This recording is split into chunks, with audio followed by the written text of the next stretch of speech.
Maillère-Rossignol, je suis le maire de Rouen et le président de la métropole Rouen-Normandie, qui évidemment est au cœur de cette candidature, même si je précise que cette candidature n'est pas du tout portée que par les élus, elle est d'abord portée bien sûr par les citoyens qui ont tous envie qu'on devienne effectivement candidate bien sûr, mais surtout capitale en 2028. Bonjour, donc je suis Rebecca Armstrong, déléguée générale de la candidature Rouen Seine-Normande 2028. Et mon rôle, c'est d'animer le collectif, les collectifs qui portent cette candidature, à la fois les territoires, mais aussi le mouvement associatif, les habitants, les acteurs artistiques et culturels, socio-culturels du territoire, tous embarqués vers cet horizon commun 2028. Alors, pour être transparent, comme vous l'avez dit dans le dossier, vous parlez de blessures et que justement pour vous, c'est un enjeu de réconcilier. Alors, derrière ce mot, il y a plusieurs déclinaisons par rapport au territoire, par rapport justement les changements, par rapport à l'ensemble de ce qui va être climatique et surtout ce dossier qui est divisé sur plusieurs thématiques qui va toucher la jeunesse, la culture, la reconnexion au vivant, on parle aussi, et surtout voir l'avenir. On parle même de l'Europe dans ce projet avec plusieurs villes. Si je ne dis pas de bêtises, on est sur 6 villes entre le Portugal, nous avons l'Allemagne, nous avons la Lettonie, nous avons la Norvège, et je crois que j'en ai oublié une. Hein. Oui, il y a la République tchèque. Alors du coup, concrètement, qu'est-ce que c'est cette fameuse blessure, comme vous l'expliquez, et que vous voulez transformer en lien qui reconnecte tout le monde? Alors, cette blessure dont on parle pour le fleuve, pour la Seine, c'est bien évidemment notre histoire industrielle qui a par endroits abîmé notre fleuve, pollué notre fleuve, et on a à certains endroits des friches industrielles. Et ces friches, on les retrouve à Rouen, dans notre métropole, mais on les retrouve aussi dans l'ensemble des territoires qui longent la vallée de Seine. Et donc, on est toutes ces collectivités à avoir la même problématique, de savoir ce qu'on fait de ces friches, comment on leur donne une nouvelle vie et comment on fait en sorte qu'elles soient utiles pour nos populations qui vivent ici. Donc ça, c'est un premier élément. Et puis l'enjeu, c'est de se reconnecter à cet élément naturel qu'est la Seine, puisque aujourd'hui on a un grand besoin de se reconnecter, de se réconcilier avec nos éléments naturels. On est en pleine crise climatique, hein. Et ce projet de capitale européenne de la culture nous permet en fait de réfléchir tous ensemble et tout ensemble à cette reconnexion et à la manière dont on se réapproprie le fleuve, sachant que le fleuve est aussi peut-être notre danger à venir, puisque on sait qu'il peut être inondable pour certaines de nos villes dans quelques dizaines d'années. Donc on doit, de toute façon, c'est un impératif, s'emparer de l'amélioration de ces berges et de ce fleuve. Peut-être pour compléter sur la dimension européenne de ce que vient de décrire Christine, finalement, chaque territoire européen qui est traversé par un fleuve ou une rivière, à l'image de la ville de Rouen et les méandres jusqu'à la Manche, est traversé par les mêmes problématiques. Les problématiques climatiques, montée des eaux, perte de biodiversité, mais aussi les enjeux liés aux risques industriels. Sur la vallée de Seine, on a de nombreux sites Céveso, mais partout en Europe, ce sont les fleuves depuis toujours qui ont attiré les activités économiques. Et donc le message que l'on porte à l'échelle européenne, c'est de dire ces enjeux qui sont singuliers ici à Rouen, on peut les partager avec plein d'autres villes. Vous avez mentionné un certain nombre de pays, mais avec d'autres encore. Et on peut construire un discours européen. Les fleuves tissent la trame d'écosystèmes, de territoires pertinents qui sont des bassins de vie, et on a à apprendre les uns des autres, et l'interculturalité à l'échelle européenne peut aussi passer par les fleuves, et c'est extrêmement important pour nous parce qu'il s'agit bien d'une capitale européenne de la culture, et on a envie de travailler en Europe, en européen et européenne sur ce projet. La méthodologie de travail, est-ce qu'on peut faire un point de la situation si on a bien étudié le dossier? C'est pour décembre que nous allons savoir officiellement si on part pour cette candidature, et elle sera du coup officielle. Je sais que la semaine dernière, en reprenant un peu les informations et les actualités, la ministre de la Culture est venue, donc du coup vous lui avez présenté le projet. Vos impressions et on en est où concrètement? Alors aujourd'hui, nous entrons dans la dernière ligne droite de cette candidature. Vous l'avez dit, les résultats seront annoncés à la mi-décembre. Nous sommes en train de finaliser le second dossier de candidature. Ensuite, une partie des membres du jury européen, qui est constitué d'experts européens des champs de la culture, viendront sur le territoire pour découvrir en 3D ce que nous leur avons proposé en 2D dans le document écrit. Ensuite, nous aurons un grand oral à passer là aussi début décembre. Donc ce sont les les toutes dernières étapes qui sont devant nous. Et puis, alors, Nicolas, je te laisserai dire tes impressions suite à la visite de la ministre la semaine dernière. Mais l'idée, c'était vraiment de lui faire ressentir les enjeux. Nous l'avons emmenée sur la côte Sainte-Catherine, que l'on voit d'ici, puis sur la Seine, pour qu'elle puisse expérimenter notre propos, la singularité de ce dossier qui fait de la Seine son personnage principal. Ouais, ce que vient de dire Rebecca est très important et je pense que ça a vraiment impressionné la ministre. Je dis ça sans prétention, mais c'est ce qu'elle nous a dit quand même. Il faut savoir qu'il reste 4 candidatures qui sont encore en lice. Il y en avait 9 au départ, il en reste 4 qui sont Clermont-Ferrand, Bourges, Montpellier et donc Rouen en Vallée de Seine-Normande, donc de Giverny jusqu'au Havre. Ce qui l'a impressionné, c'est que nous sommes les seuls à avoir fait d'un fleuve, qui est juste derrière nous, la Seine, notre direction artistique en fait du projet. C'est le lieu, c'est le lien et c'est la directrice artistique du projet. Parce que la Seine, c'est ce que disait Christine, elle nous dit moi j'ai été pollué, les industries. Moi je devrais être un lieu de rassemblement. J'ai été, et je suis toujours malheureusement, un lieu de barrière. L'autre côté de l'eau, la rive droite, la rive gauche. Moi j'ai été un endroit fréquenté et aujourd'hui plus personne n'ose s'y baigner ou plus personne n'ose le fréquenter par peur des inondations, etc. Donc en fait, tout l'enjeu, et c'est ça vraiment le côté singulier de notre candidature, c'est cette réconciliation à travers la Seine. Et puis la Seine, c'est un endroit formidable pour faire des spectacles. On pense à une île des artistes, on pense aux berges évidemment, et c'est ce qui nous rassemble évidemment tout le long, encore une fois, de Giverny jusqu'au Havre. Donc ça, la ministre, elle l'a compris, alors que c'est pas forcément évident, parce que c'est la première fois qu'on fait ça. Et puis elle en a vu la singularité parce qu'on est les seuls à faire ça. Et ce qui est intéressant aussi en faisant ça, c'est qu'on lie des enjeux qui parfois n'étaient pas suffisamment liés. Je vous donne juste un exemple. La culture et la science. Parce qu'avec le fleuve, il y a tous les enjeux de science. Comprendre la biodiversité, comment le fleuve va évoluer avec le changement climatique, la montée des eaux, le risque inondation dont parlait Christine, etc., etc. Tout ça, ça peut être carrément anxiogène. Ça peut faire peur, quoi. Et en même temps, cette culture scientifique, c'est de la culture. Et c'est aussi une façon de se réapproprier notre territoire. Donc ça, c'est notre originalité et ça a vraiment fonctionné, je crois. Maintenant, on n'est pas sûr de gagner, hein, mais en tout cas, on peut dire qu'on est vraiment sincère et qu'on porte des messages qui parlent à tout le monde. Ce que je viens de vous dire, ça parle en Norvège, ça parle en Suède, ça parle en Allemagne, ça parle dans le monde entier en réalité. Et est-ce que vous n'avez pas eu un petit signe, comme quand on sort d'un examen, rentrée des classes là, récemment, d'un petit clin d'œil où ça va passer non? Alors, il ne faut pas aller là-dedans, je pense. D'abord, ce n'est pas elle qui décide. C'est un D'accord. jury européen. Il y a 12 personnes, dont 2 Français. Mais sinon, ce n'est pas des Français. Alors, évidemment, il vaut mieux faire bonne impression et envie que pitié ou mauvaise impression. Et honnêtement, je pense sans prétention qu'on a fait bonne impression. Ça, c'est sûr. Est-ce que c'est une condition suffisante pour gagner? Non. Non, bien sûr que non. Elle fait la tournée des 4 candidatures encore en lice. C'est normal. C'est la ministre. Je peux vous dire que son impression était positive, c'est sûr. Est-ce que c'est une garantie de succès? Non. Mais on a vraiment nos chances.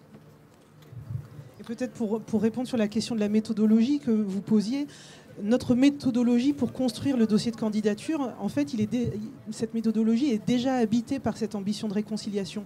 On a organisé des journées d'échange avec des habitants, avec des acteurs socio-culturels, etc. On a mis en place une assemblée de Seine et à chaque fois, nous, ce que l'on souhaite faire, c'est croiser des regards. Donc, on travaille beaucoup avec l'Université de Rouen. Donc, on a des chercheurs qui participent aux échanges. On a des acteurs socio-culturels comme des MJC, des acteurs associatifs qui travaillent dans différents quartiers, dans les différents territoires, et pour que justement déjà cette réconciliation entre nous, qu'on ait des espaces pour échanger, pour se mettre d'accord, être pas d'accord aussi, et trouver des pistes qui nous fédèrent. Et c'est tout ça qu'on a construit pas à pas dans le dossier de candidature. Et déjà, ça marque l'impact du projet parce que on fait que des espaces différents se parlent et dialoguent ensemble. Pour continuer par rapport à cette question, vous parlez de cet attachement de travailler avec les autres territoires. Comment on prétend avoir cette prétention par rapport à cette candidature pour travailler dans les coulisses avec des grandes villes et les petits territoires? Quelle est votre méthode de travail? Eh bien, on se parle déjà beaucoup, on se connaît les uns les autres. C'est pas sur ce projet c'est pas sur ce seul projet que l'on travaille ensemble. Et en tout cas, ce qui nous motive, c'est vraiment d'améliorer le territoire, de l'emporter vers du mieux pour nos habitants et ces problématiques qui sont communes. Donc, on a un besoin de se parler de toute façon. Et là, on le voit très bien hein, avec ce qui a été dit. On est sur un projet qui dépasse complètement les clivages politiques. On a tous ce besoin d'embellir nos villes, d'améliorer le quotidien des habitants et de donner du sens aussi à ce qu'on fait. C'est-à-dire que par ce projet, on vient mettre en lumière aussi notre histoire, les différents courants migratoires, par exemple, de notre territoire. Et ce besoin, il est présent tout au long de la Seine, bien évidemment. Donc c'est un peu une évidence, en fait, hein, de travailler de manière commune avec les différentes collectivités. Et peut-être une parole, n'étant pas une personne qui fait de la politique au sens électoral, je n'ai pas de responsabilité politique, le fait que l'ensemble des territoires, on échange, on a beaucoup échangé, mais le fait que la Seine soit la directrice artistique, le personnage principal, ça fédère tout le monde. Tout le monde a une attention à porter à la Seine. Ce n'est pas le projet du maire de la ville de Rouen, ce n'est pas le projet d'une personne, c'est vraiment la Seine qui est le point d'attention et forcément ça fédère et on se rend compte à quel point toutes les collectivités dans toutes leurs différences ont cet enjeu de comment on relie les habitants, les acteurs culturels, la vie de chaque territoire à la Seine ou aux affluents de la Seine parce que le territoire remonte aussi le long des affluents. Donc c'est tout naturellement que cet horizon commun a fait sens pour chacun et l'envie d'avancer collectivement. Autour de cette table, vous avez un point en commun, tous, que ce soit homme ou femme. Vous avez des grandes responsabilités, si je peux me permettre de le dire. Quand on rentre chez soi ou quand on rentre dans la voiture, on met de la musique ou on fait de la guitare, on est peut-être un citoyen lambda, entre guillemets. Est-ce qu'il y a parfois cette reconnexion entre ce monde qui est un peu parallèle, avec un monde où vous êtes des personnages publics? Est-ce qu'il y a quand même une gestion des émotions, du stress, de la joie, de se dire mais qu'est-ce qu'on est en train de faire? Votre état d'esprit? C'est une question qui est pas facile parce qu'effectivement, notamment pour celles et ceux qui sont élus, il y a une espèce de phénomène de dédoublement, c'est-à-dire qu'on est un personnage public et puis un personnage privé. Si je suis avec mes enfants, par exemple, ou si je fais de la guitare, comme tu le disais, je ne suis pas la même personne, je suis plus moi en réalité que quand je suis en représentation publique comme maire. Il y a aussi une question de protection, hein, je ne veux pas faire peur, mais enfin, vous avez vu dans l'actualité que parfois les élus ils se font attaquer, voire violenter, ça existe. Donc il y a ce dédoublement. Et en même temps, il faut garder une connexion parce qu'il faut garder un lien avec le terrain. Moi, la petite suggestion que je fais toujours, c'est de célébrer et de vivre les moments positifs. Par exemple, sur la candidature, on a gagné la première étape, puisqu'il y avait 9 candidatures. On est passé en seconde phase, il n'en reste plus que 4. Donc ça veut dire qu'on a battu, entre guillemets, 5 autres qui n'ont pas été retenus, qui avaient des beaux dossiers aussi, hein. Il y avait Nice, Bastia, Amiens, Reims et Saint-Denis. Donc c'est des grandes villes qui avaient des beaux projets. Nous, on est passé pas elles. Bon, c'est pas forcément pour se comparer à elles, mais pour nous, c'était important, c'était en mars dernier, de vivre ce moment pleinement et de se féliciter parce qu'on a le droit d'être fiers aussi. Et sans taquinerie, c'est vrai que parfois ici, à Rouen, on a un peu tendance à pas trop oser exprimer cette fierté. Et on a le droit d'être fier de Rouen, quoi. Si je dis ça comme ça, c'était notre slogan à la campagne. Mais au-delà du slogan, je pense que c'est vraiment important de célébrer les victoires parce que ça permet de reconnecter justement le personnage public, la partie publique, les politiques qu'on porte et la vie citoyenne. Parce qu'avec le recul, on s'aperçoit qu'il y a quand même des choses qui évoluent en bien. Alors il y a aussi des échecs, hein, il y a aussi des trucs qui ne marchent pas, évidemment. Mais quand même, il y a des choses qui bougent. Prendre un autre exemple qui n'a rien à voir encore que le vélo.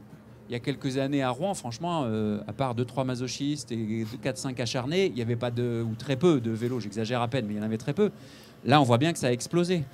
Et ça fait partie, alors il n'y a pas que nous, mais ça fait partie des politiques qu'on a portées. Et ce n'est pas forcément lié à la capitale européenne, mais si vous suivez bien le projet, vous avez vu quand même qu'il y a tout un projet autour du slow tourisme, autour de prendre le temps, et donc le vélo a un rôle important. Voilà, ça c'est un lien entre... Moi, je suis fier de mener cette politique, mais je suis aussi fier comme citoyen de voir que la ville change, quoi. Moi, l'émotion, c'est la joie. Je suis joie en général, et ce projet m'apporte énormément de joie. Moi, j'ai grandi à Val-de-Reuil, j'ai fait mes études à Mont-Saint-Aignan, donc de pouvoir participer à un projet collectif qui concerne mon territoire, là où j'ai grandi, c'est une joie immense. Et puis, évidemment, on est obligé de toujours penser, le plan A, c'est gagner, le plan B, c'est peut-être ne pas l'emporter en fin d'année, mais de savoir que chaque jour, ce que l'on fait, ce que l'on participe à faire, a déjà un impact sur le territoire, parce que les coopérations, la façon d'échanger à l'échelle de la vallée de la Seine, on est dans un moment où le monde est en plein bouleversement avec le climat, les enjeux de justice sociale, etc. Et de se dire, je participe à quelque chose qui change la donne pour ce territoire qui est le mien, donc forcément, ça peut être que de la joie. Oui, alors en effet, moi je me retrouve tout à fait dans ce qui vient d'être dit. D'abord, quand on est très attaché à un territoire, de pouvoir s'investir pour l'améliorer, c'est forcément une grande joie. Et puis, moi je le perçois comme une chance aussi. On sait très bien que c'est un moment donné, limité dans le temps, où on peut s'investir pleinement pour un territoire. Et puis, ce qui me semble très important dans le rôle d'un ou d'une élue, c'est vraiment d'être à l'écoute des concitoyens, concitoyennes. Moi, je perçois vraiment ce rôle comme le fait d'être une courroie de transmission, quoi. On écoute et on fait en sorte, avec une équipe, de trouver des solutions pour répondre à la demande des habitants. Et c'est forcément très, très enrichissant, parce que quand on est élu, eh bien, on découvre tout un panel de sujets dont on n'avait pas forcément conscience. On arrive tous avec nos sujets qu'on veut défendre, selon un peu nos parcours professionnels ou nos histoires personnelles. Et le fait d'être élu nous fait prendre conscience qu'il y a aussi énormément d'autres problématiques auxquelles on doit répondre. Et on est très aidé par les habitants et les habitantes, et aussi par les associations. Là, on est sur le forum des associations. Les associations, c'est un lieu qui est plein de militants, plein de gens très investis, et c'est aussi grâce à eux qu'on arrive à améliorer la ville. On va finir en douceur, avec gentillesse et ce beau soleil. On peut dire que ça commence à taper, je le sens.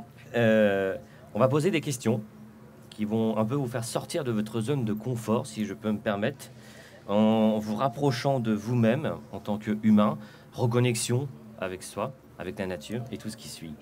Une première question, c'est aujourd'hui, dans cette candidature, si on vous pose la question, une ville où vous devez aller visiter juste après cette interview et cette table ronde qui vous porte à cœur, mais attention, option, dans le cadre de la candidature, mais attention, il y a une condition, on ne parle pas de Rouen. La friche Le Vavasseur dans l'Eure. C'est la vallée de l'Andelle. On arrive dans un coin complètement paumé, en pleine nature, et tout d'un coup, il y a une énorme cathédrale, et on se dit, mais qu'est-ce que c'est que cette église? Elle est complètement dingue, en ruine, on a l'impression d'une espèce de Jumièges bis, et en fait, c'est pas une cathédrale, c'est une ancienne usine, au beau milieu de la vallée de l'Andelle. Cet endroit, avec notre candidature, c'est notre utopie. Ce sera un lieu de culture, de spectacle, de manifestation, de représentation pour tout le monde, alors qu'aujourd'hui, c'est une friche à l'abandon. Alors, moi, je vais partir un peu plus loin que la vallée de Seine. Moi, j'irai à Rotterdam, parce que c'est un territoire qu'on a en tête de manière assez présente, parce que c'est un territoire qui a eu des problématiques similaires aux nôtres, et qui, ces dernières années, a réussi une réelle transformation de son territoire. Et on essaye de s'en inspirer, en tout cas sur certains aspects portuaires et architecturaux. Voilà. D'accord. Le lieu, vous allez dire que ma réponse est facile, c'est la Seine. J'aimerais, enfin c'est ça, l'endroit à redécouvrir. Sur l'ensemble des méandres de Verny jusqu'au Havre-et-Honfleur, on peut prendre son vélo et faire descendre les méandres de la Seine et découvrir des endroits, tous ces contrastes dont on parle depuis le début, la partie industrielle, urbaine, plus naturelle. On peut ressentir tout ce pourquoi ce projet est fait. Donc c'est prendre sa bicyclette et descendre tranquillement les 240 km de la Seine normande sur les berges. Alors là, on a commencé, il ne reste plus que 2. Après, on vous laisse. Une personnalité, ça peut être un artiste, ça peut être un personnage historique qui vous représente, qui, pour vous, a un impact dans cette candidature. Oh, il y en a plein, parce qu'on a plein de parrains et de marraines, mais je vais en citer qu'un qui est très, très, très connu. En plus, il a une actualité, c'est Thomas Pesquet. Alors Thomas Pesquet, bon, pas besoin de le présenter, mais je voudrais juste dire pourquoi il est parrain de notre candidature. C'est un scientifique, il a fait ses études à Rouen. En partie. Mais, Auffay. Pardon ? Il vient d'Auffay, c'est Oui, ça c'est ça. Il est du coin. Il est vraiment du coin. Il est né à Rouen. Et il a encore de la famille dans le coin. Il a fait beaucoup de photos quand il était dans l'espace de la Normandie, la Seine-Maritime, etc. Et il nous soutient. Pourquoi je parle de lui ? Parce que c'est exactement le lien entre la science, l'environnement, la question de la protection de la planète et aussi la poésie. Parce que c'est presque un artiste d'une certaine façon. Et il y a une façon de réconcilier tout ça et je trouve qu'il le symbolise très bien. Avant de donner la parole à vous deux, je vais juste me permettre de rebondir par rapport à votre parole, monsieur le maire. On peut faire des engagements, parfois c'est possible ou pas. Nous, en tant que reporter associatif, on a un rêve aussi, c'est de rencontrer monsieur Thomas Pesquet et de faire une interview. Et comme vous êtes en direct et on est en direct, donc du coup on a une possibilité, si c'est possible un jour de le rencontrer en tant qu'ambassadeur aussi, si c'est possible, je demande. Je me permets un peu de culot. Je relayerai. Moi, je citerai dans nos parrains et marraines Michel Bussy, qui est un auteur bien connu et qui s'inspire depuis longtemps du territoire pour sa création, pour écrire, et qui reflète à mes yeux très bien le fait que notre territoire est une terre d'artistes et une terre d'inspiration. On le sait, hein, il y a eu différents courants artistiques, notamment les impressionnistes qui sont nés ici, mais on a eu des grands auteurs comme Flaubert, Maupassant, etc. Et en fait, cette tradition, elle continue. On a un territoire où il y a énormément d'équipes artistiques. On n'en a pas forcément conscience, mais il y en a beaucoup plus qu'ailleurs. Il y a beaucoup d'instituts de formation également. Et d'ailleurs, sur ce forum, on peut rencontrer énormément d'acteurs culturels associatifs. Et voilà, dans nos parrains et marraines, on a essayé de refléter cela avec différents artistes. Et Michel Bussy continue à chaque nouvelle œuvre à s'inspirer du territoire. Alors pas toutes, mais très régulièrement quand même. C'est la Seine ou Rouen ou Le Havre ou Honfleur qui sont au centre, en tout cas qui sont les décors de ces œuvres. Et c'est aussi une manière de nous faire connaître au national et à l'international. Alors pour ma part, je ne vais pas citer une marraine ou un parrain.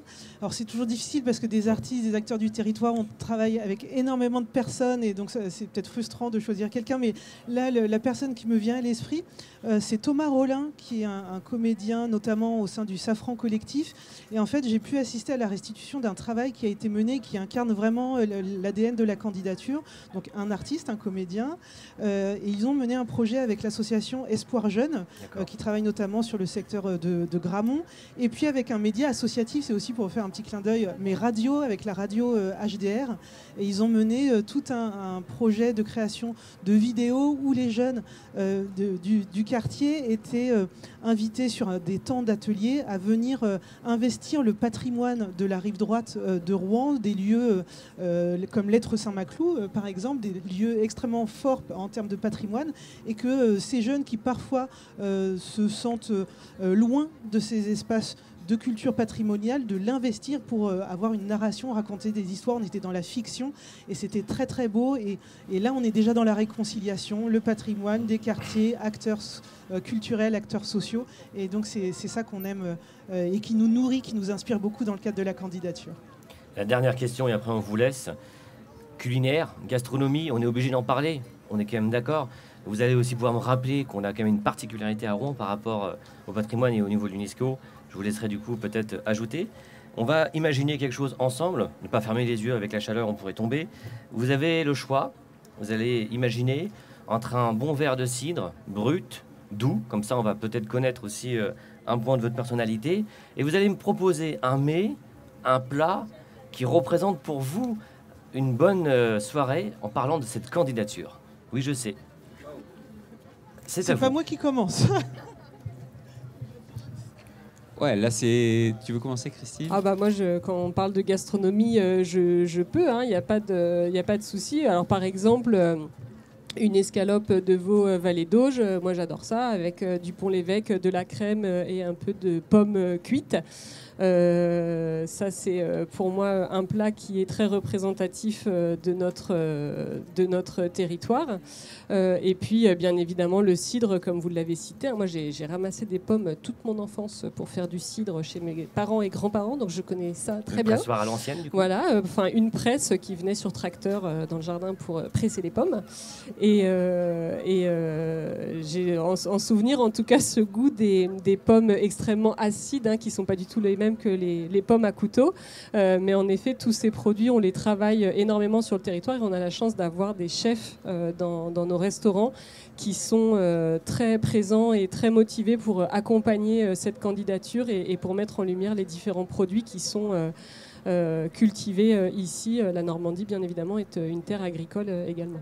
Brut ou doux? Brut, parce que le doux, ça n'existe pas vraiment ici, en fait. Il ne fallait pas le dire, ça. Merci en tout cas pour cette parenthèse. Je vous Bah, laisse. vas-y, Rebecca. Bon, allez. Alors, le cidre à ma table sera brut également. Et puis, je vais tenter un truc un peu dingue. Dans l'assiette, j'aimerais manger un bon mafé. Qui est un plat donc accompagné de riz avec une sauce au beurre de cacahuètes avec beaucoup d'oignons, etc. Et alors évidemment, ce n'est pas forcément des produits de la vallée de Seine-Normande. Mais en fait, le mafé, je pense que beaucoup d'habitants de ce territoire est un plat qui est beaucoup aimé. Et c'est aussi ça, cette vallée de Seine-Normande. C'est plein de personnes différentes, d'histoires différentes. Et voilà, le mafé, quand j'en mange un, c'est toujours un plaisir pour moi de retrouver dans l'assiette mes racines avec le continent africain.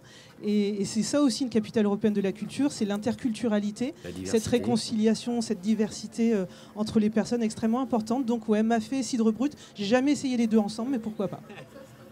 Merci pour cette belle touche. Et pour finir, il y aurait plein de choses à dire. Déjà, pas cidre, mais poiré. Moi, je préfère honnêtement, à titre perso, le poiré, qui est une boisson moins connue, mais qui est vraiment de la région. Alors plus côté ex-Basse Normandie, mais qui est quelque chose vraiment à découvrir. Et puis après, alors Christine l'a dit rapidement, puis tu l'as dit aussi Dorian, il faut rappeler qu'on a plein de chefs et qu'on a un label maintenant. 2020. C'est ça, on est aujourd'hui la seule ville en France labellisée par l'UNESCO pour la créativité de sa gastronomie. La seule de France. Et c'est très important pour non seulement les chefs et les restaurants les plus emblématiques, mais plus largement, pour toute la gastronomie. Quand je dis plus largement, c'est y compris les écoles. Il faut savoir qu'ici, on a non pas une restauration privée sous-traitée à Rouen, mais une cantine avec une restauration centrale qui fait des produits extraordinaires. C'est peut-être pas parfait tous les jours, mais franchement, je peux vous dire qu'on a des échos très, très, très positifs. Il n'y a quand même pas beaucoup de cantines en France où vous pouvez manger du Pont-l'Évêque ou des yaourts de la ferme des Peupliers, etc., qui sont vraiment d'excellente qualité. Donc vraiment, c'est aussi ça, la gastronomie. Puis après, si on veut être dingue, alors moi, comme je suis maire et que j'ai été président de région, je suis de toutes les confréries. Donc évidemment, la coquille de Dieppe. Non, je le dis parce qu'il y a plusieurs coquilles et on fait souvent pas la différence. Mais la meilleure et de loin, pour moi, c'est celle de Dieppe, qui a un gros pied. Bon, il y en a d'autres, mais celle-là, elle est vraiment, vraiment remarquable. Et puis après, il faudra aller prendre un petit peu du canard de Duclerc, un peu de la poule de Gournay, un peu du coucou d'Yvetot, puis il faudrait de la carotte de Créance, et puis du cochon de Bayeux, et puis évidemment le cartel des pâtes molles avec le Pont-l'Évêque, le Camembert, le Livaro, et puis le Neuchâtel. Neuchâtel, vous connaissez le... Je peux répondre. Vas-y. Pourquoi il a une forme de cœur? Voilà. La guerre de 100 ans, qui n'a pas duré 100 ans, il faut préciser sur le plan historique, les femmes envoyaient à l'époque à leur mari le petit fromage en forme de cœur pour leur rappeler « je suis ta femme ».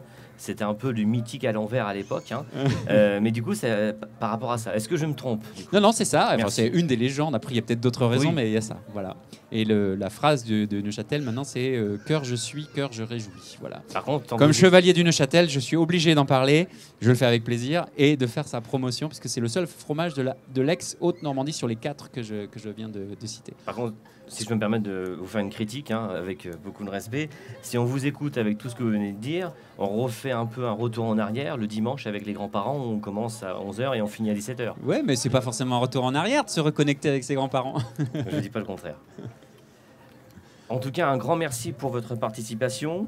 Donc on rappelle qu'on est sur le sujet justement de la candidature pour la capitale européenne de la culture, avec justement cette journée autour de 5 tables rondes, avec des partenaires, des élus, et surtout aussi la valeur associative qui est intéressante et qui est importante. Donner la parole, c'est aussi notre objectif. Et je souhaite aussi, pendant que je suis en direct, remercier l'ensemble des bénévoles qui travaillent dessus. Depuis le mois d'avril, nous y sommes, et je voulais remercier toutes les équipes. En tout cas, un grand merci pour votre participation. J'espère que j'ai pas été trop voilà. Et en tout cas, on sait qu'on pourra du coup faire un grand repas ensemble qui pourra durer 3 jours si on fait le point minimum. Et je n'oublie pas pour Thomas Pesquet.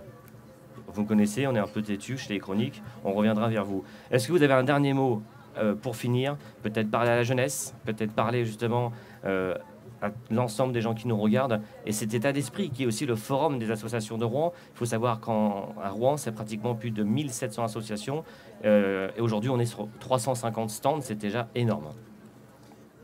Peut-être forcément un grand merci déjà à vous de nous avoir accueillis. Et cette candidature Rouen Seine-Normande 2028, finalement, c'est la candidature de chaque personne ici, que l'on soit visiteur, que l'on tienne un stand, que l'on soit salarié d'une association.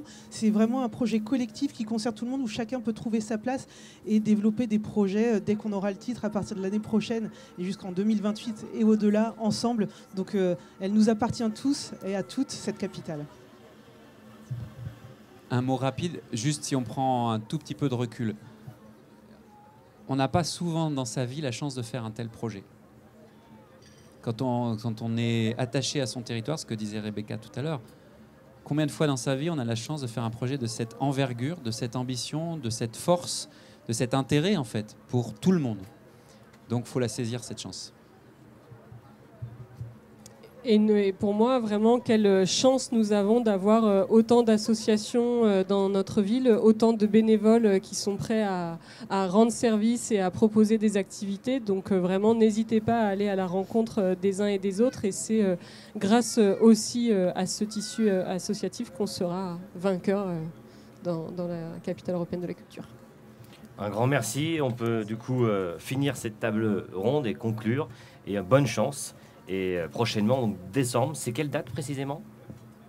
On n'a pas encore de date officielle, mais à la mi-décembre. Avant les vacances de Noël, on aura pour Noël, la on réponse. pourra pouvoir savoir voilà, si c'est bon ou pas. Absolument. Ça sera notre cadeau à toutes et tous. Très bien. Bonne journée, bonne participation, et puis à très vite avec les Chroniques qui réunissent. On vous remercie. Nous continuons donc du coup cette journée avec l'ensemble des tables rondes, et nous sommes donc toujours sur cette candidature pour la capitale européenne de la culture. Et nous allons parler plus précisément sur la présentation de la candidature. Et nous allons avoir 3 interventions. Nous continuons donc du coup avec Rebecca Armstrong. Nous sommes avec Émilie et nous sommes avec Jean-Gabriel. Bonjour à tous, bienvenue au sein de notre plateau. Les Chroniques qui réunissent, un média participatif qui se veut humain et qui donne la parole à tous pour échanger sur ce territoire et ce que nous sommes avec notre histoire. Je vous laisse donc la parole. Dans un premier temps, peut-être vous présenter qui vous êtes. La parole est à vous. Bonjour, merci beaucoup de votre invitation déjà pour commencer. Je suis Jean-Gabriel Guyant, je suis en charge de la dimension européenne et des relations internationales de la candidature de Rouen à la capitale européenne de la culture. En 2 mots, qu'est-ce que c'est que la dimension européenne d'une candidature? C'est de montrer que Rouen et le territoire de la vallée de la Seine a des choses à dire à l'Europe et de savoir comment est-ce que par le biais de réseaux avec d'autres pays, on montre qu'on a des choses à dire et à partager. Bonjour, Émilie Deram. Moi, je suis responsable des partenaires culturels et artistiques. Et donc Rebecca Armstrong, déléguée générale de la candidature. Et donc j'anime le collectif au sein de l'association Rouen Seine-Normande 2028, où nous sommes 9 personnes à animer et à conduire la candidature, et animer le collectif aussi de toutes les parties prenantes qui contribuent à ce dossier et qui regardent vers cet horizon 2028. Alors si je comprends bien, vous avez tous des responsabilités, vous avez un rôle majeur dans cette candidature, dans ce dossier. On parle de partenaires, on parle aussi justement de qu'est-ce que c'est la technicité. Peut-être Jean-Gabriel pourra nous donner une définition tout à l'heure. Est-ce que vous pouvez nous expliquer un peu les coulisses, le jour où tout a commencé, où on vous a dit vous êtes nommé, je ne sais pas comment ça s'est passé, et puis surtout comment le cheminement est venu et aujourd'hui vous en êtes où plus précisément? Le jour où tout a commencé, alors le jour où tout a commencé, je ne sais pas si vous en aviez parlé un peu à la table précédente, mais c'était, je crois, en 2017 ou 2018, quand l'ancien président de la métropole, Frédéric Sanchez, annonce que Rouen sera candidate à la capitale européenne de la culture. C'est un long process avec une crise incroyable et planétaire en plein milieu, une crise Covid. Donc il se passe plein de choses. Ça, on pourrait en parler, mais bon, je pense que... et puis aussi, après, on a un premier round qu'on gagne. 9 villes au départ. On n'est plus que 4. La manière dont ça se passe, c'est un peu comme une élection. C'est-à-dire que c'est une grande joie. Parce qu'on se donne, on donne beaucoup avec tous les acteurs du territoire pour ce projet. Ça a été une très très grande émotion. Et maintenant, il y a encore un long chemin qui va être très intense parce qu'il y a encore 4 candidats en lice. Que sont Clermont-Ferrand, Montpellier et Bourges, des candidats redoutables qui ont la même envie que nous. Et donc voilà, c'est une dernière ligne droite, mais qu'on prend avec beaucoup de cœur, avec beaucoup de sincérité, pour ce territoire et aussi pour l'Europe. Parce qu'on a plein d'autres partenaires européens, mais on en parlera peut-être un peu après. Jean-Gabriel, si je peux rebondir, c'est ça aussi, on aime bien rebondir.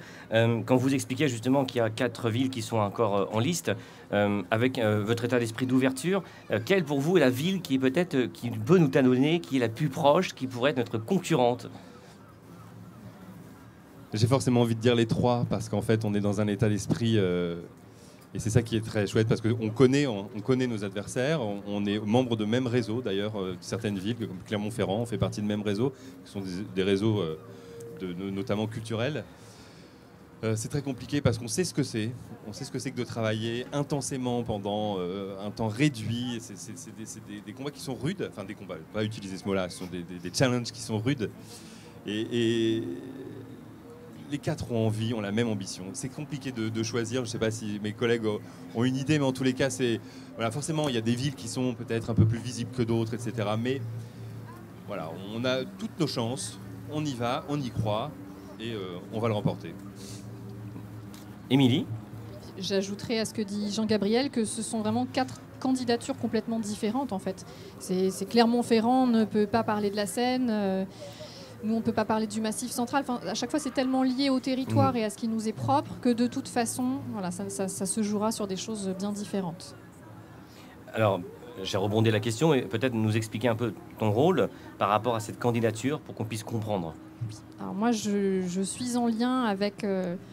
Pas tous les acteurs culturels et artistiques du territoire, mais un maximum. Et le but, c'est d'être le plus au fait de ce qu'ils font chaque jour, de leurs envies, de leurs besoins, de leurs aspirations, et de donner une impulsion, de les accompagner dans ces envies, d'être à l'écoute.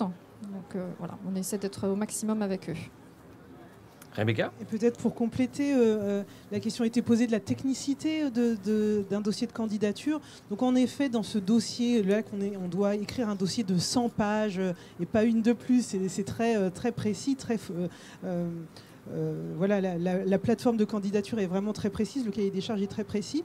Et donc, en fait, on doit proposer un projet extrêmement singulier qui ressemble au territoire de la vallée de Seine-Normande. Et à la fois, la technicité, c'est de répondre à des critères européens. On a un cahier des charges avec une bonne quarantaine de questions organisées autour de 6 grands chapitres dont on doit exposer quelle est notre vision pour l'Europe. On doit expliquer quelle est notre vision pour la portée de la candidature, c'est-à-dire comment on arrive à impliquer un maximum d'acteurs. Évidemment, le volet le plus important sur le programme artistique et culturel que l'on imagine, les éléments de gouvernance et de gestion. Donc voilà, il y a plus d'une quarantaine de questions auxquelles on doit répondre de façon très précise. Et c'est sur cette base que le jury européen, donc composé de 12 experts, eh bien, va pouvoir évaluer chaque projet. Est-ce qu'on répond bien aux critères et à la fois est-ce que chaque projet est vraiment singulier et parle fortement à l'Europe? Est-ce que vous avez un accompagnement particulier ? Parce que c'est quand même une candidature unique. Je pense que vous êtes aussi dans la gestion de projets dans votre vie de tous les jours et je pense que vous connaissez. Mais est-ce que dans un tel projet, il y a des conseillers, il y a des gens qui sont là pour vous accompagner sur la technicité ? Alors, c'est sans doute une des forces de notre équipe. Les 9 personnes qui travaillent au sein de l'association Rouen Seine-Normande 2028, ce sont des enfants de la Seine. Nous, on est tous très attachés, on vit dans ce territoire depuis longtemps, peut-être certains y ont né, en tout cas professionnellement, c'est ici qu'on s'est épanoui, que l'on a grandi. Donc il y a un fort attachement. Et donc on a aussi des conseillers parce que mener un projet de candidature pour une capitale européenne de la culture, ça n'arrive qu'une fois dans une vie. En tout cas, pour nous, c'est c'est le cas. Donc nous avons un conseiller stratégique qui s'appelle Pierre Sauvageau, qui lui a été dans les années passées membre du jury, donc il connaît l'envers du décor, donc il nous accompagne, il nous pousse à aller plus loin sur le projet.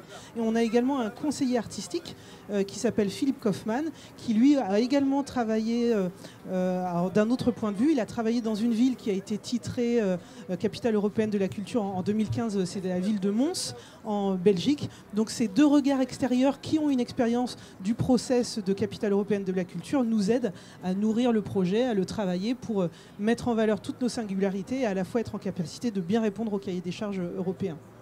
Pendant la préparation du sujet, on a du coup abordé justement cette question en lisant justement le dossier de candidature. Et beaucoup de gens m'ont posé la question en me disant, essaie de leur poser cette question sur les finances. Parce que c'est aussi une transparence, c'est de l'argent public, si je ne dis pas d'erreur. Il y a aussi des fonds, il y a des aides, etc. À quelle hauteur se porte ce projet ? Alors notre projet, le budget que je vais vous donner porte sur les années 2024 jusqu'à 2032. Pour nous, c'est extrêmement important de mettre un horizon qui soit plus lointain que l'année capitale parce qu'on veut que le projet se concrétise évidemment fortement en 2028, mais voilà, ça perdure après et ça commence dès l'année prochaine. Donc sur 2024-2032, on est sur une enveloppe de 80 millions d'euros. Donc sur l'ensemble de cette période. Et pour financer cette enveloppe, on aura des fonds de l'État français, évidemment, mais aussi, ça sera tout notre défi, c'est d'aller chercher des financements européens. Il y a un certain nombre de programmes, notamment Europe Créative, mais aussi le programme Horizon. Il y a différents programmes qui sont portés par les institutions européennes et on aura des dossiers à déposer pour pouvoir capter ces financements. Et puis des financements des collectivités du territoire de la Seine-Normande, de Vernon-Giverny jusqu'au Havre et en Fleurs, mais aussi les départements, la région. C'est vraiment un projet collectif et c'est un projet d'intérêt général. Donc oui, en effet, ce sont essentiellement des fonds publics qui vont financer ce projet. On va également faire appel à du mécénat auprès d'entreprises, pas que du mécénat en argent, du mécénat de compétences, du mécénat en nature également. C'est pour nous extrêmement important. Et ce projet est vraiment un projet d'intérêt général qui, d'un coup, pour l'ensemble des financeurs, met la culture comme étant la mère des politiques publiques. Parce que quand on travaille la culture, on peut travailler le lien social. Donc on est dans des politiques sociales. Lorsque l'on mobilise des acteurs économiques pour travailler avec des artistes, on est aussi sur une politique d'aménagement du territoire et d'attractivité économique du territoire.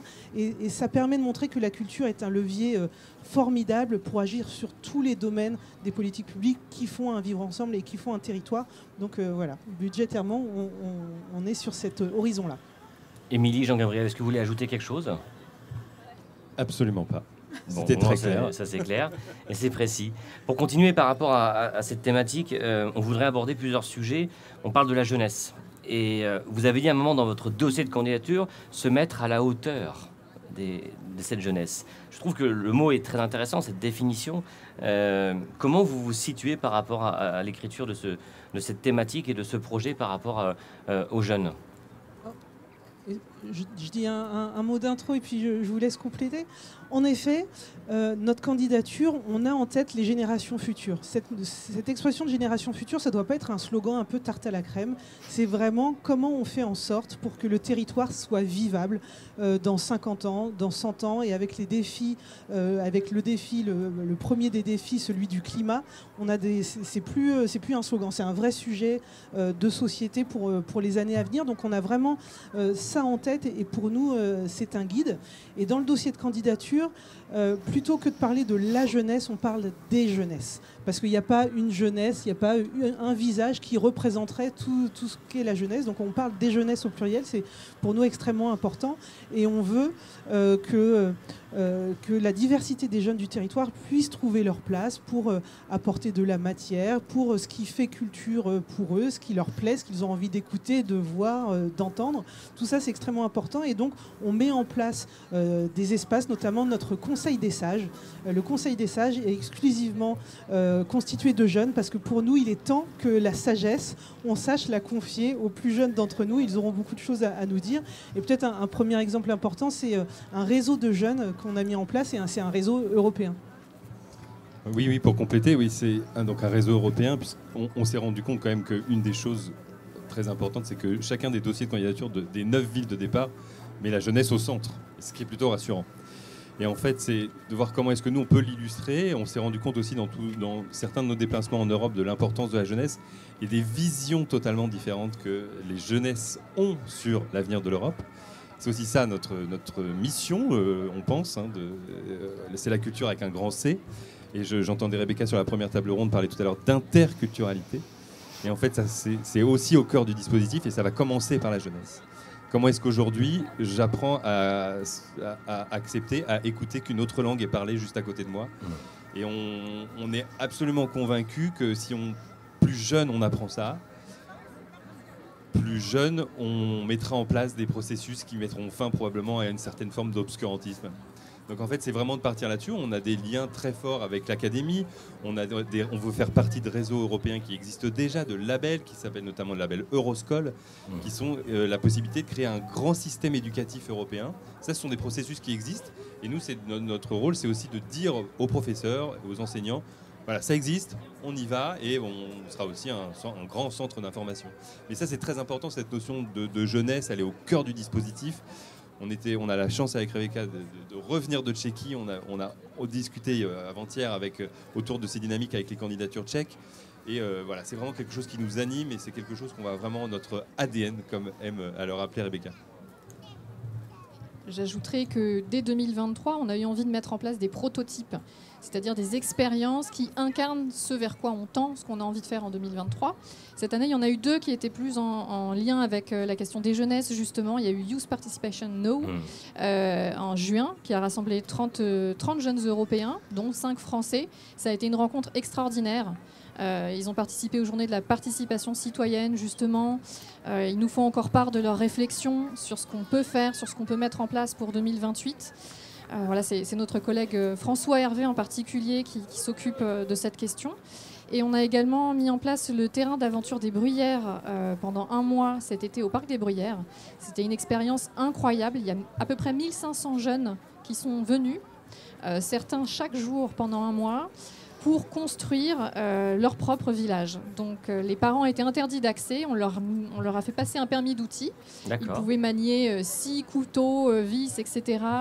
On leur a fait confiance et ça s'est senti. Ils ont créé des choses merveilleuses, ça a été une expérience pour eux assez unique. Si je peux rebondir, Émilie, vous avez très bien expliqué les choses parce que nous avons pu voir la communication, un reportage a été fait et on a pu voir justement ces cabanes qui ont été créées avec un accompagnement avec les outils de première nécessité. Et quand je pense on est tous passés dans un état de jeunesse, on regardait papa en train de faire le bricolage. Bon, souvent on se faisait disputer ou on tapait le doigt avec le marteau. Mais en tout cas, cette initiative a été très bien relayée et je pense que la communication est importante. Pourquoi je parle de ça? On va parler maintenant de la communication, du relais, ça c'est aussi important. Je pense qu'il y a du coup un budget aussi spécifique par rapport à ce projet. Comment on peut aujourd'hui identifier la communication? On dit souvent trop de communication peut tuer la communication. C'est un mot et un générique un peu. Comment vous vous situez par rapport à cela? Évidemment, la communication est extrêmement importante parce que pour porter cette candidature, on a besoin de mobiliser tous les acteurs, sentir un engouement, une énergie partagée, une envie partagée, et donc le faire savoir est extrêmement important. Et donc, voilà, on utilise les outils qui sont à notre disposition. On a évidemment un site internet, rouen2028.eu. On est présent sur les différents réseaux sociaux, alors LinkedIn pour un côté plus professionnel, mais aussi sur Twitter, Instagram et Facebook. Et l'objectif, c'est de donner à voir les dynamiques, les projets que l'on porte, par exemple les prototypes cette année, mais on essaye aussi, et on le fait, de mettre en avant des initiatives qui sont sur le territoire et qui nous inspirent.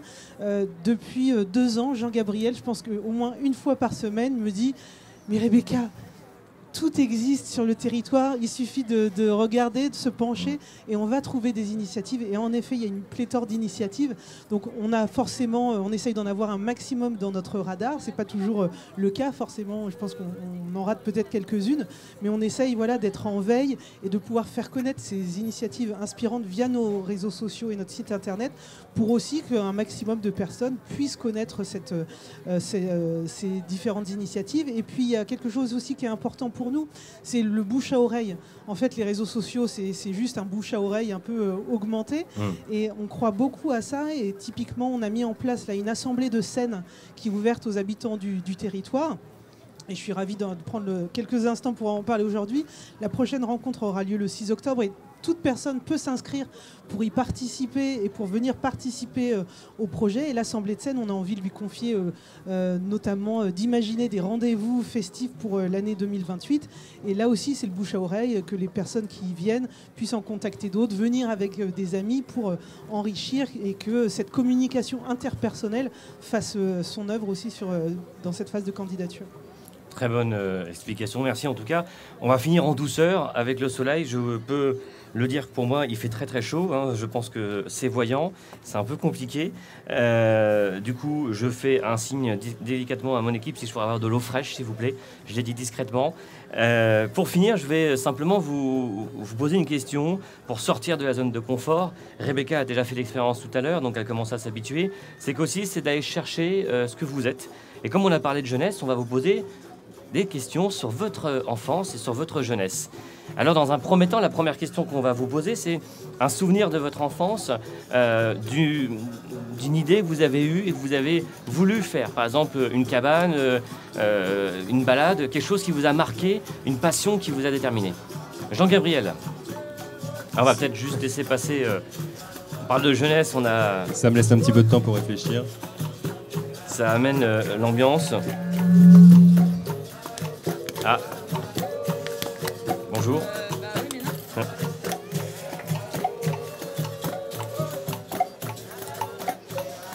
C'est ça aussi le forum des associations, c'est l'accompagnement, c'est par la musique. L'année dernière, on a eu la chance de faire un interview, on les salue en tout cas, et j'espère les voir tout à l'heure. Avec cette chaleur, c'est simplement peut-être l'idée de ramener un mojito, si certains sont d'accord. Donc je repose ma question. Jean-Gabriel, un souvenir de ton enfance qui t'a marqué, quelque chose d'atypique. D'atypique, je sais pas, mais pour le relier à la candidature et au projet de Rouen 2028, c'est très probablement une discussion avec ma grand-mère qui me disait, étant très jeune déjà, surtout, voyage. Voilà, je pense que ça a marché. Émilie ? Moi, je pense à quelque chose qui m'a beaucoup marqué. Rebecca disait qu'on était des enfants du territoire et c'est vrai. Moi, j'ai grandi à Petit-Couronne et j'ai beaucoup fait de danse au conservatoire de Grand-Couronne, Petit-Couronne. Et ce qui m'a beaucoup marqué, c'était ces occasions de montrer ce qu'on avait fait toute l'année à nos familles, ces spectacles avec la petite adrénaline. Et un jour, quand j'étais un peu plus grande, la prof nous a laissé créer notre propre spectacle, notre propre chorégraphie. Et on s'est lâché. Et c'était un grand moment à partager. Alors, le choix de souvenir ressemble un peu à celui d'Émilie, bien que différent. Donc, j'ai grandi à Val-de-Reuil et j'ai eu la chance d'être inscrite à l'école de musique depuis petite, vers 8-9 ans, je pense. Et en fait, pratiquer la musique, donc vraiment à titre amateur, ça m'a apporté beaucoup. Ça m'a appris, je pense, vraiment à écouter les autres, en jouant aussi en ensemble, de se dire que au début on débute et on déchiffre une partition, c'est aléatoire, ça ressemble pas à grand chose au début, et finalement par le collectif d'un coup, on a une œuvre qui apparaît, et tout en restant à un niveau amateur, donc sans prétention, on a une joie collective, un sentiment d'accomplissement, et je crois que c'est aussi ça notre capitale européenne de la culture, c'est que les pratiques amateurs, la part de culture dont on s'empare et qu'on a envie de partager, elles puissent exister à toutes les échelles, et que ça apporte beaucoup de joie et ça peut faire beaucoup dans la construction d'une vie, d'une personnalité. Donc c'est ça aussi qui se joue là maintenant et dans les années à venir. Alors Rebecca, avec un peu de provocation, tu nous mets un peu le suspense. Tu parles de la musique, mais quel instrument ? Alors, j'ai fait beaucoup de violon et ensuite d'alto, du violon alto, vous savez. Voilà. Très bien. Alors, pour finir, en tout cas, on vous remercie pour votre participation, pour les interventions, et avec un peu de douceur, continuons pour cette candidature avec une mélodie, clé de fa, clé d'ut, clé de sol. Hein, on sait ce que c'est, et vous êtes un peu tous des chefs d'orchestre, et en tout cas on vous souhaite un bon courage et on vous remercie pour tout, et on vous souhaite une très belle journée au sein du forum des associations. Est-ce que vous souhaitez dire un dernier mot ? Moi je voulais juste vous dire merci parce que les Chroniques qui rassemblent, c'est un très beau titre. Merci. Et longue vie aux Chroniques qui rassemblent. Merci beaucoup, et j'invite tout le monde à nous rejoindre sur les réseaux sociaux et à venir à l'Assemblée de Seine le 6 octobre. Merci Émilie. Un grand merci évidemment, une très belle journée à vous toutes et tous. Et j'ai envie de saluer aussi l'initiative que porte votre association et les chroniques qui rassemblent, comme l'a dit Jean-Gabriel. Le titre est très beau, c'est important. Et ces médias participatifs, associatifs ont une vraie place à prendre. Et c'est aussi ce que l'on imagine dans notre projet. Donc merci à vous. C'est pas tombé dans l'oreille d'un sourd. On vous remercie et puis belle fin de journée à vous.